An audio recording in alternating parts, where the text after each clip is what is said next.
Hello students, जैसा कि पिछला वीडियो में बता रहे थे कि कक्षा 10 मैथ डॉक्टर मनोहर चैनल स्टडी 29 पे हम सारा ये मैथ का सॉल्यूशन देने वाले हैं। और उसमें पहले चैप्टर का बोल रहे थे कि आपसे स्टार्ट कर देंगे और जल्दी से आप लोग जुड़ जाएं और पहले चैप्टर का ये इंट्रोडक्शन जान जाए कि संख्याएं कितनी प्रकार की होती हैं। एक एक करके देखते चलिए और समझते चलिए। देखिए, संख्याओं के ये प्रकार है, ये सारी संख्याएं जानना है। अगर गणित पढ़ना है तो ये संख्याएं जान जाएंगे, पहचान जाएंगे तो कोई भी कितना भी कठिन क्वेश्चन रहेगा अपने हिसाब से उसका सॉल्यूशन दे देंगे। पहला नंबर है प्राकृतिक संख्या। प्राकृतिक संख्या किसे कहते हैं? ऐसी संख्याएं जो एक से काउंट की जाए, एक से उसको गिनना है, 1 2 3 4 5 ऐसे काउंट करते करते अनंत कोई लिमिट संख्या है जहां तक हम काउंट कर सकते हैं, लेकिन स्टार्टिंग कैसे होना चाहिए? 1 से होना चाहिए। उस प्रकार के संख्याओं को क्या कहेंगे? प्राकृतिक संख्या कहेंगे, नेचुरल नंबर। दूसरा है पूर्ण संख्या। ये भी प्राकृतिक संख्या की भांति होती है, लेकिन इसका शुरुआत जो है वो शून्य से होता है। तो इस प्रकार की संख्या जो होनी चाहिए वो शून्य से काउंट की जाए, जैसे 1 2 3 4 5 6 अनंत तक। तो ये शून्य से स्टार्टिंग होती है और अनंत तक काउंट की जाती है। ऐसी संख्याओं को कहते हैं पूर्ण संख्याएं। उसके बाद से है पूर्णांक संख्याएं। देखिए, पूर्णांक संख्याएं उसे कहेंगे जिसमें जीरो भी पाया जाए, प्लस भी पाया जाए और माइनस भी पाया जाए। ये परिमेय भी संख्या हो सकती है, अपरिमेय भी संख्या हो सकती है। जैसे 1/2, -1/2, शून्य, ये तीनों कौन सी संख्याएं कहला सकती हैं? पूर्णांक संख्याएं। अब पूर्णांक संख्याएं को 3 भागों में बांटा गया है। प्लस वाले को कहेंगे धन पूर्णांक संख्या, माइनस वाले को कहेंगे ऋण पूर्णांक संख्या और जीरो को कहेंगे शून्य पूर्णांक संख्या। तो पूर्णांक संख्या को 3 भागों में बांटा गया है, धन पूर्णांक संख्या, ऋण पूर्णांक संख्या, शून्य पूर्णांक। जो तीनों पाया जाता है वो हो जाते हैं पूर्णांक संख्याएं। चर संख्या, वेरिएबल नंबर। एबीसीडी के अक्षरों को जो है कि चर संख्या कहते हैं और ये जेड तक पाई जाती है। टोटल 26 लेटर होते हैं। एबीसीडी के अक्षर को क्या कह देंगे? चर संख्या कह देंगे। अचर संख्या, 1 2 के अक्षर या गिनती के अक्षर को क्या कहेंगे? अचर संख्या कहेंगे। 1 2 3 4 5 6 कहाँ तक होता है? 100 तक होता है, इसको कह देंगे अचर संख्या। परिमेय संख्या, ऐसी संख्याएं जो p बाई क्यू के रूप में लिखा जाए, भिन्न के रूप में लिखा जाए या बट्टे के रूप में लिखा जाए, उसी को कह देंगे परिमेय संख्या। जैसे p बाई क्यू, 1/2, 3/4, r/s, यानी जो बट्टे के रूप में लिखी जाती है उसको कह देंगे हम लोग परिमेय संख्या। अपरिमेय संख्या के ठीक विपरीत होता है अपरिमेय संख्या। अपरिमेय संख्या किसे कहेंगे? इसका डिफिनीशन इसी के भांति दे सकते हैं। ये संख्याएं जो p बाई क्यू के रूप में नहीं लिखा जाए, या दूसरी भाषा में कहेंगे वे संख्याएं जो कर्णरी में लिखा जाए, अंडर रूट में लिख दिया जाए, उस प्रकार की संख्याओं को कह देंगे अपरिमेय संख्या। स्टूडेंट्स, ये कुछ हम लिखे हैं जानबूझकर। क्या बता सकते हैं ये परिमेय है कि अपरिमेय संख्या है? ये बच्चों जो है कि अपरिमेय संख्या है, क्योंकि अंडर रूट 4 है तो इसका पेयर बन जाएगा 2 का, और 2 का पेयर बन जाएगा तो ये बाहर निकल जाएगा, और जैसे ये बाहर आ जाएगा तो ये परिमेय रहेगा नहीं, ये अपरिमेय हो जाएगा। सॉरी, ये अपरिमेय नहीं रह जाएगा, ये परिमेय हो जाएगा। इसको बट्टा 1 मान लीजिए। इस प्रकार की संख्या मिल जाएगा p बाई क्यू, और p बाई क्यू के रूप में जो मिल जाते हैं उसको कहेंगे परिमेय संख्या। वैसे ही अंडर रूट में अगर 16 लिखा है तो इसका भी पेयर बन के निकल जाएगा 4, और ये 4 निकल गया, ये परिमेय हो जाएगा। इस प्रकार के प्रश्न बहुविकल्पी में ला देते हैं। अंडर रूट में पेयर वाली संख्याएं दे देंगे और ऑप्शन दे देंगे कि बताइए कौन सी संख्याएं हैं, परिमेय संख्या है, अपरिमेय संख्या है, भाज्य संख्या है या अभाज्य संख्या है। तो इस बात को ध्यान दीजिएगा। उसके बाद से है 8 नंबर सम संख्या है। ऐसी संख्याएं जो 2 से भाग देने पर, 2 से डिवाइड करने पर पूरी पूरी कट जाए, उस प्रकार की संख्याओं को कहेंगे सम संख्या। जैसे 2 4 6 8 100, ये सारी संख्याएं 2 से डिविजिबल है, कट जाएंगी। इसके विपरीत है विषम संख्या। विषम संख्या ऐसी संख्या है जो 2 से भाग देने पर पूरी पूरी न कटे। जैसे 1 3 5 7 9, ये किसी भी संख्या है, ये सारे 2 से भाग देंगे तो पूरी पूरी नहीं काटेंगे, दशमलव में आएंगे, डेसिमल में आएंगे, इसलिए ये विषम संख्याएं कहला जाएंगी। अब है भाज्य संख्या और अभाज्य संख्या, इनको समझना बड़ी मुश्किल है। एक उदाहरण देते हैं, इससे समझिए। भाज्य संख्या दिमाग में सेट कर लीजिए। भाज्य संख्या, जुम करते हैं कि यहाँ पे एक पहलवान है, ये पहलवान है। इस पहलवान को अगर 3 पहलवान मिलकर पटक रहे हैं, ये तीनों 1 2 3 इसको मिलकर पटक देते हैं, तो इस प्रकार के बनी संख्या को क्या कह देंगे? भाज्य संख्या कह देंगे। अब कहोगे आप लोग कि ये क्या हुआ? मतलब ये हुआ कि कोई भी संख्या लिख दीजिए, जैसे हम जैसे में 4 लिख दिए, 4 को कौन कौन मिल के काटेगा? आप बता सकते हो? हाँ बता सकते हैं। 1 मिल के काटेगा, 2 मिल के काटेगा और 4 मिल के काटेगा। यानी इसको पटकने के लिए 3 पहलवान लग गए, 1 2 3। तो इसका परिभाषा यहीं से निकल के आता है कि ऐसी संख्याएं जो 3 या 3 से अधिक संख्याएं मिल के काट दे, उस प्रकार की संख्या को क्या कह देंगे? भाज्य संख्या कह देंगे। उदाहरण में देखिए 8 भी है, 8 को कौन कौन मिल के काट रहा है? 1 2 4, एक खुद से 8 से 4 पहलवान, 1 2 3 4। तो 3 या 3 से अधिक मिलकर संख्याएं किसी संख्या को काट देती है, वैसे इस प्रकार की बनी संख्या को कह देते हैं भाज्य संख्या। अब है अभाज्य संख्या।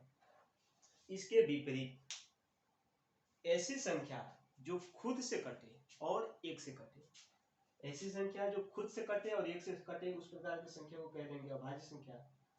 2 को देखिए बच्चों, 2 में देख रहे हैं तो 2 जो है 2 से खुद कट रहा है और 1 से कट रहा है, इस प्रकार की संख्या क्या होगा? भाज्य संख्या। 3 देखिए, 3 1 से कट रहा है और खुद से कट रहा है, वैसे ही 5 1 से कट रहा है, खुद से कट रहा है। इस प्रकार की बहुत सारी संख्याएं मिलेंगी, वैसे उस प्रकार की संख्या को कह देंगे अभाज्य संख्या। एक और संख्या होता है सम्मिश्र संख्या। इस संख्या के बारे में आप लोग नहीं ये सुना होंगे, ये इंटरमीडिएट में एक चैप्टर है स्टूडेंट्स, इस पे एक चैप्टर बना दिया गया है सम्मिश्र संख्या पे। और ये कहाँ से आया है? देखिए, जैसे कणरी में कोई संख्या लिख देते हैं, कणरी में 2 लिख दिया गया, -2। तो बताने वाले बताए हैं कि कणरी में कुछ भी संख्या लिख दिया जाए लेकिन अंडर रूट में माइनस नहीं होता है, इस प्रकार की संख्या को गलत माना गया है। कभी भी माइनस कणरी से बाहर देखेंगे, अंदर नहीं देखेंगे। तो इस प्रकार के संख्या को क्या कहेंगे? इस प्रकार की संख्या मिल गई, तो इस प्रकार की संख्या को सुधारा गया है। कणरी में जो माइनस लिखा है उसको बनाया गया है कणरी में 2, और इसी माइनस को हटा के i लिख दिया गया है, तो 2i को ही कह देंगे कणरी में -2। इस माइनस को हटाने के लिए i लिखा गया है। इस प्रकार के i के रूप में लिखी गई संख्या को ही कह देंगे सम्मिश्र संख्या। उदाहरण के लिए एक और लिखते हैं,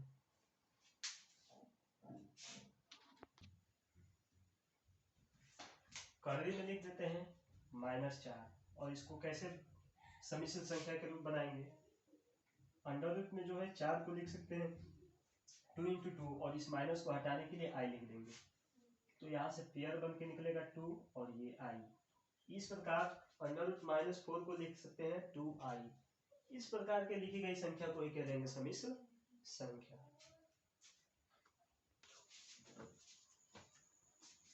स्टूडेंट्स, प्रश्नावली फर्स्ट ए चैप्टर है पहला, वास्तविक संख्या। प्रश्नावली फर्स्ट ए का पहला प्रश्न देखेंगे। पहले प्रश्न में जो है कि 3 प्रश्न है, 1 2 3। तो इन 3 प्रश्नों में हम एक बनाते हैं, बाकी आप बना लीजिएगा। कह रहा है कि निम्न संख्याओं का HCF निकालने हैं, यूक्लिड विभाजन का प्रयोग करके। अंधेरा आ रहा है, इधर करो। यूक्लिड विभाजन का प्रयोग करके इन संख्याओं का क्या बनाने हैं? HCF बनाने हैं। ध्यान दो, ठीक है। 135 डिवाइडेड करने हैं आपको 225। यूक्लिड विभाजन से इसको सॉल्यूशन देने हैं। चलिए डिवाइड करते हैं, एक बार जाएगा 135 घटा देंगे, 5 में से 5 घटेगा 0, ये हो जाएगा 12 में से 3 घटेगा 9। अब ये जो शेषफल बचता है इसको फिर भाग में ले लेते हैं। भाग में लेने के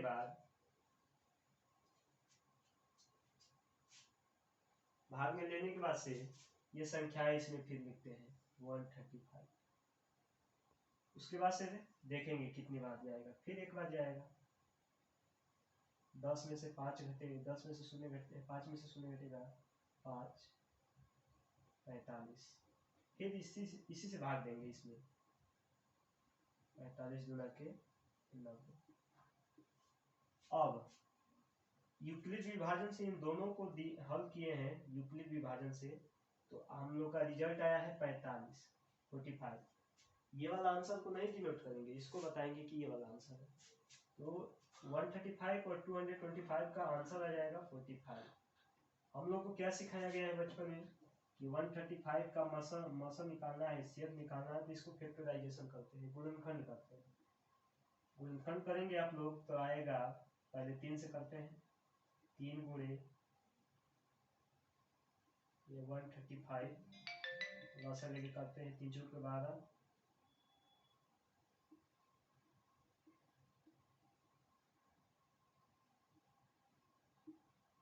3 इंटू 3 इंटू 5। उसके बाद से 225 को करते हैं वैसे ही, पंचों के 20, 45, 25, फिर से 5 से, 5 9 45, 3 से। तो इसका फैक्टराइजेशन आपका आएगा 3 इंटू 3 इंटू 5 इंटू 5, और एक भी लिखते हैं, एक को हम क्यों छोड़ेंगे। कभी भी मौसम निकाला जाता है तो दो दो का पेयर बनाया जाता है, यहाँ 2 का बन गया, इसका भी, इन दोनों का भी बन गया, और यहाँ से 5 का बन गया। और जिसका नहीं बन पाता है उसको क्या करते हैं, फिर छोड़ देते हैं। यहाँ से स्टूडेंट्स आपका 3 निकलेगा, यहाँ से भी आपका 3 निकलेगा, यहाँ से आपका 5 निकलेगा, और तीनों को मल्टीपल करेंगे तो कितना आएगा 45। तो ये विधि हमको सिखाया गया है छोटे क्लास में कि ऐसे करके HCF निकालते हैं, लेकिन कभी भी यूक्लिड विभाजन से निकालते हैं तो इस तरीके से निकालते हैं। तो ये पहले का सॉल्यूशन हो गया। इसी प्रकार दूसरा और तीसरा कुछ सॉल्यूशन करेंगे स्टूडेंट्स आप लोग।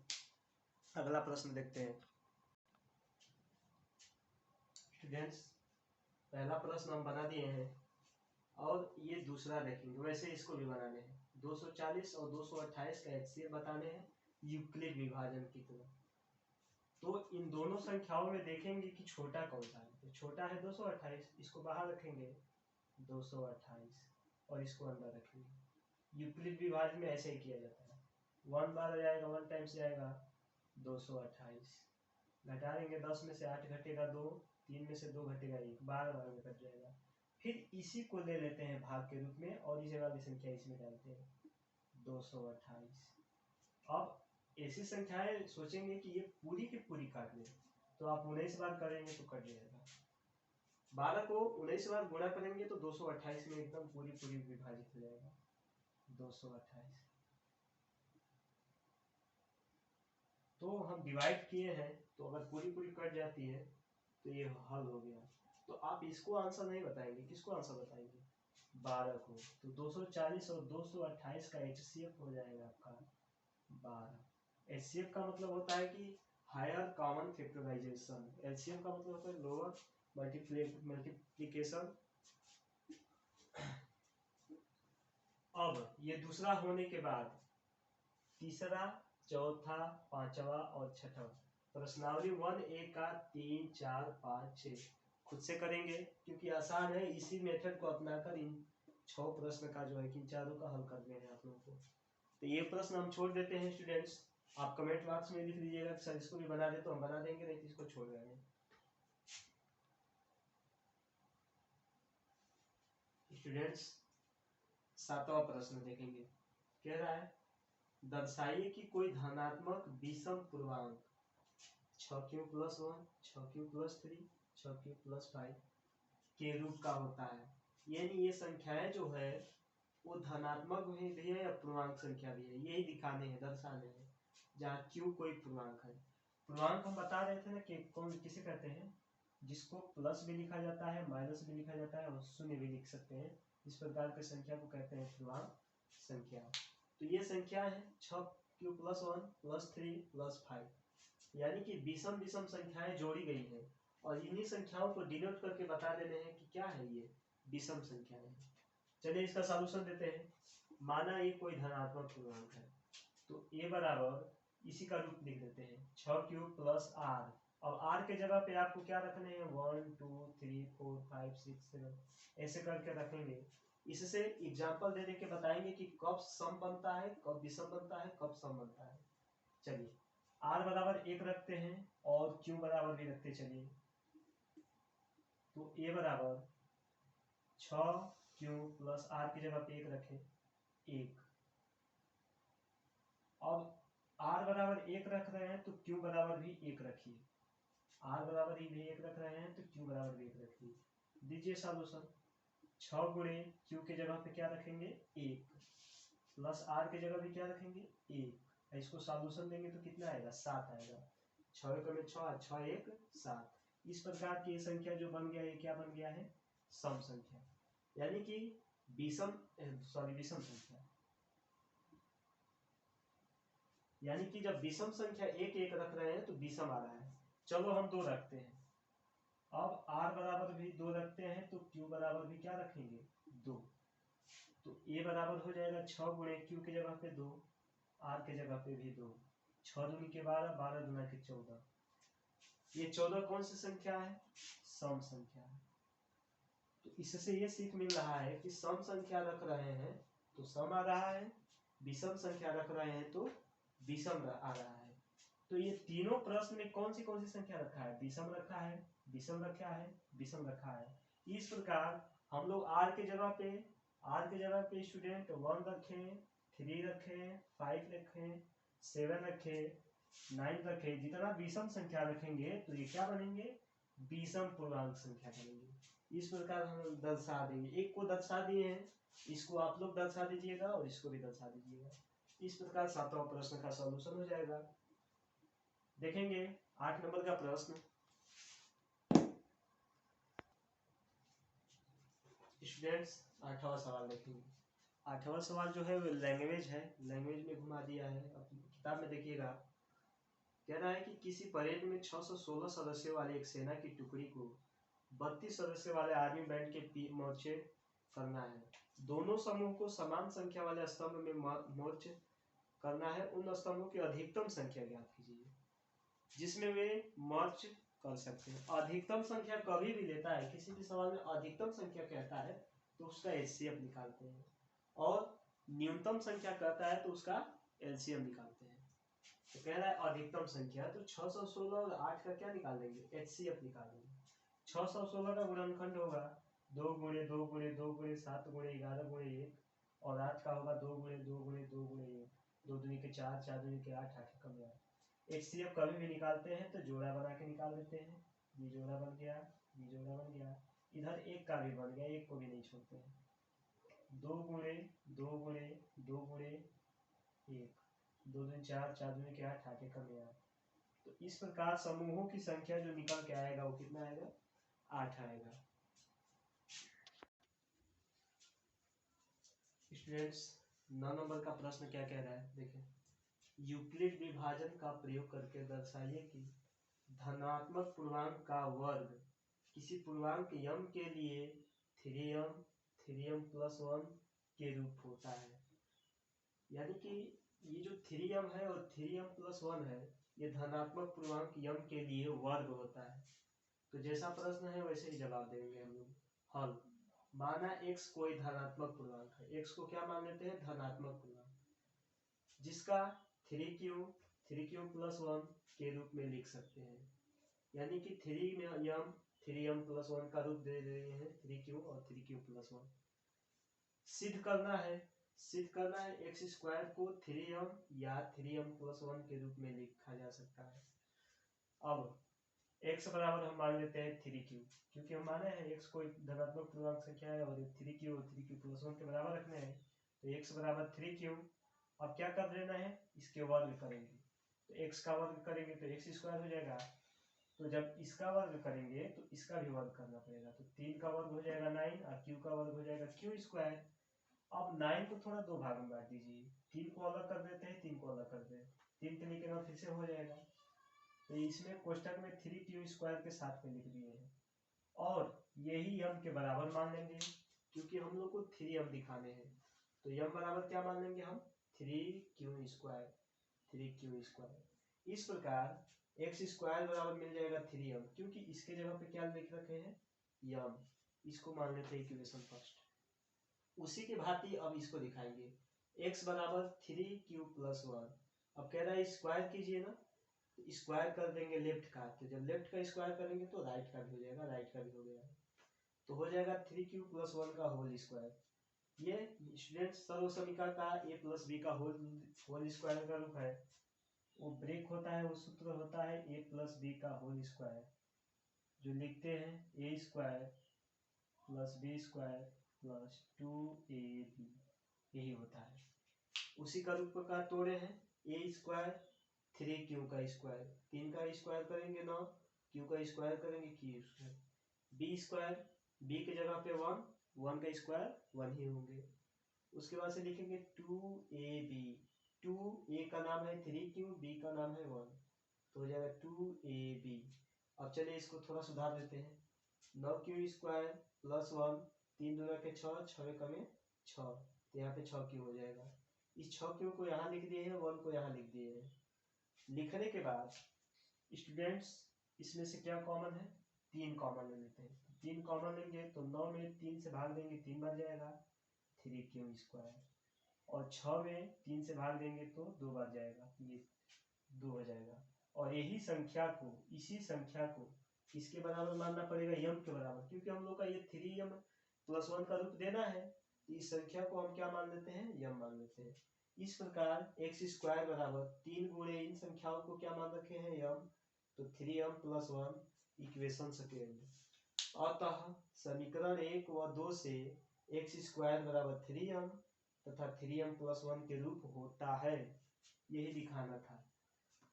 10 नंबर का प्रश्न, 10 नंबर का प्रश्न जो है सेम 9 नंबर के भांति करना है, स्टूडेंट स्वयं करेंगे। 11 नंबर का प्रश्न कह रहा है 441, 567, 693 का क्या बता देने हैं, HCF बता देने हैं। HCF बताने हैं, तो HCF के लिए चलिए 441 का गुणनखंड करेंगे, फैक्टराइजेशन होगा इसका आपका 3 × 3 × 7 × 7 × 1। 567 का होगा 3 × 3 × 3 × 3 × 7 × 1, और 693 का 3 × 3 × 7 × 11 × 1। इसको लॉसा लेके निकालते हैं। मौसा में हमेशा जोड़ा बना के निकालते हैं। देखिए 3 का बन गया है, यहाँ से भी 3 का बन गया है, और किसका बना है दिख रहा है, 7 का बन रहा है बच्चों, यहाँ से 7 का निकलेगा। 1 का भी निकालते हैं जानबूझकर। तो HCF जो है स्टूडेंट्स,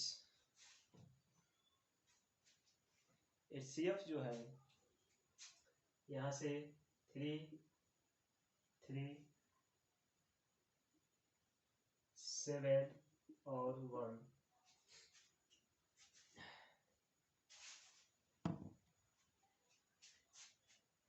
3 3 के 9, 9 7 63, 63 का में 63, तो इसका HCF निकल के आएगा कितना 63। 11 नंबर का आंसर आ जाएगा 63। 12 नंबर का जो है कि प्रश्न है, वो प्रश्न 7 के भांति स्टूडेंट स्वयं करेंगे। 12 नंबर का प्रश्न 7 नंबर की भांति है, जो इसी पिछले रिकॉर्ड में अभी जस्ट 7 नंबर सॉल्व किए हैं, उसी को देखकर बनाएंगे।